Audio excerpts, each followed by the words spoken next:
Now, a lot of you guys want me to talk about both ordination and apostolic succession. I've gotten a lot of comments about that.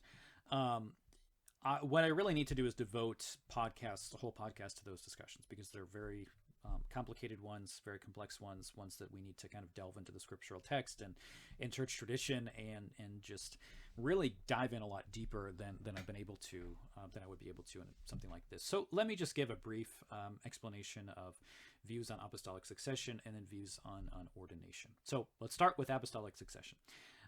Okay, so apostolic succession. Now, the notion of apostolic succession in the Eastern Orthodox, Roman Catholic, or the Anglican churches, and Anglicanism is there are different views of exactly in terms of the necessity of succession, but generally the idea is that the apostles appointed bishops and laid their hands on bishops, and those bishops then laid their hands on other bishops, and essentially to be rightly ordained, you need to have the laying on of hands that traces itself literally physically back somehow to the apostles. It's this kind of unbroken chain of ordination. So someone laid hands on somebody who laid hands on somebody. So if you could possibly trace a lineage back, you would get back to the apostles themselves.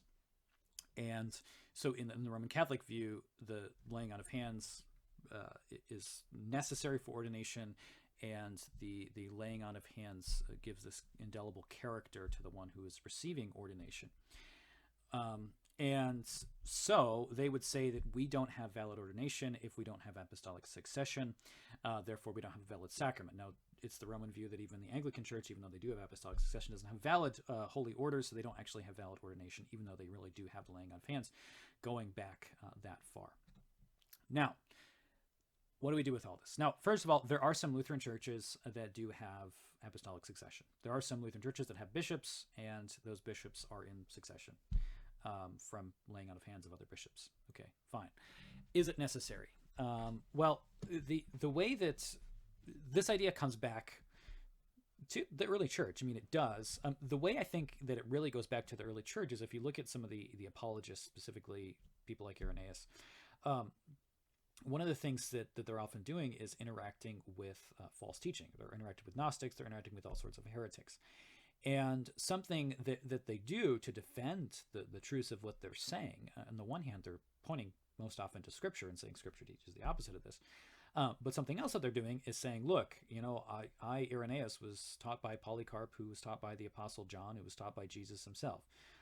So what he would do is trace his lineage back to give kind of validity to his teachings, that, these are traditions that have been passed down. This is something that I heard from somebody who heard from somebody who heard from Jesus. So that definitely gives you more validity in terms of what you're saying.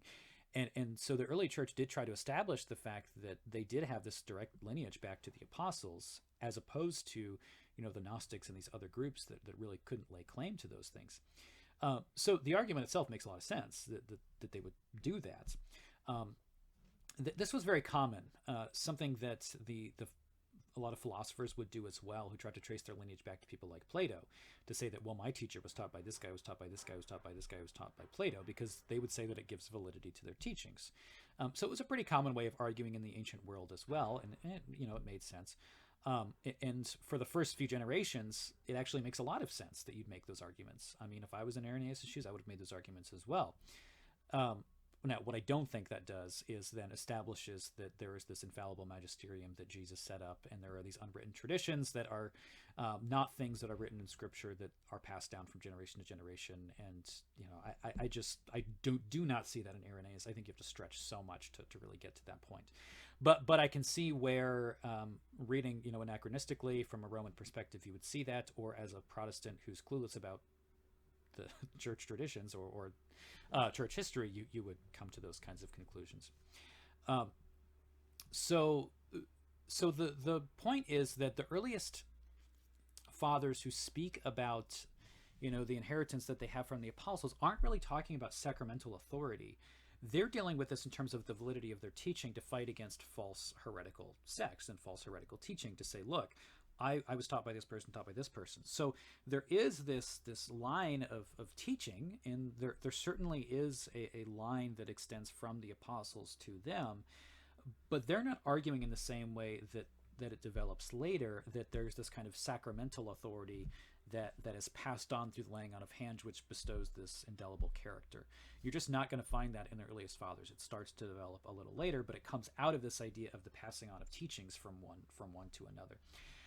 So I don't see historically that's something that's taught in the way that it's taught later.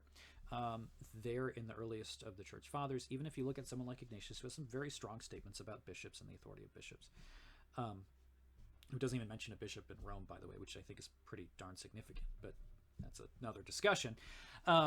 So I don't see apostolic succession as necessary at all. Now, in some sense, yeah, it's good to say, I mean, in some sense, like any pastor that's ordained really has succession in some sense, because if you trace ordinations back and everyone who was ordained does lay hands on the next person who's ordained, there is a kind of succession that does go back.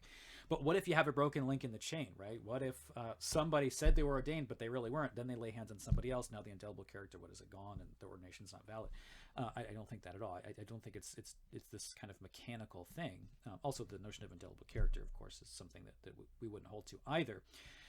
Now, in terms of the idea of ordination, within Lutheranism, there have been some different views of ordination in the question of how necessary is it. Can you have a call without ordination? Is ordination just adiaphora? Which, Walther in the early Missouri Synod did teach that. I think it's hugely problematic. Scripturally, I don't see it as something you just can or can't do. I see it as necessary. This is what has always happened. But the main argument for that is it's not an absolute necessity, because, and even Gerhard and people like that do say this, that it can't be an absolute necessity in the same way that the call is, because the laying on of hands didn't happen with the apostles, right? Jesus, he practices exsufflation. The Spirit is breathed out on the apostles. That's how they're sent out. They don't actually literally receive the laying on of hands. That's how they then ordained others. But is this some kind of a magical necessary thing that gives a character to the person being ordained? No, it's just the ordinary way that the church does call people to the ministry. Does that mean that someone's call couldn't be valid without the laying on of hands? No, but it is the scriptural motto, so we should do it. So that's kind of how I would go about that. But there are a lot of other questions that get into ordination too. What is the relationship between the call, ordination, sacramental ministry? How do all those things fit together? But that would have to be another discussion for another time.